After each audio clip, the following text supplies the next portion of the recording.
खुलुमबाय लोगोफोर, गिबियावनो नोंथांमोननिसिम आंनि गोसो गोरबोनिफ्राय गाहाम हामलायनायखौ बावहरग्रोबाय।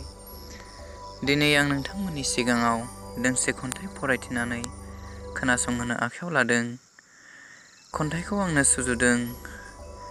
आंनि बे खन्थाइ आवरायनायाव माबाफोर गोरोन्थि जायोब्ला गिबियावनो नोंथांमोननि सेराव निमाहा बिग्रोनाय थाबाय। खन्थाइनि मुंखौ दोनदों आङो फाखन। नैबे मुलुग दरबाराव मोफ्लांनाय सारन्थाइनि सोदोबाव जांग्रिमोन्दा जानाङो आं एखनब्ला।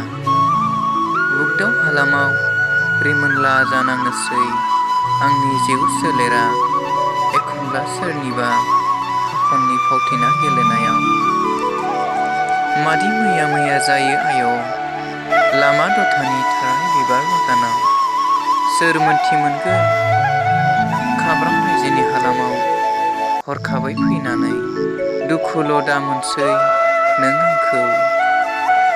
बिग्रायारि थासारि लाबोनानै दिनै हारसिं सिरियै मानो उन्दुना थाखो नों फैमाल मिजिं। हाथायावनो दं मैला खिसेरबारिनि गेसाव मोनामनाय। हाख्रम हमो नाथाय गुरलुब मावखाङो बिखाया। अब्लानो गाब्र'लाङो फोनलांनाय दालांनिफ्राय दावबायनाय आगाना फाखन जेयाव नांथेना। फैगोन जेबोला बै बुब्लिया लोगो मोनगोन नोंखौ अबोला फाखननि दोबथिंनायाव। लाथिख' जिउआव हले जेथिंबो दुलुर दालारखा जेरै गाहाय बेजोंनो दुद्रुयो सेर फाखाय फाखाय खर' दैखांनानै। थाङा नङा थांफ्लाङो आखाइ सिब्राब सिब्राब मावा नङा मावफ्लाङो फाखननि थिननायाव संसारनि इनाय। गाबा नङा गाबो दुखारु दाउथुआ फाखननि नाख्रेबनायाव हांमा सुरहाबै सुरहाबै।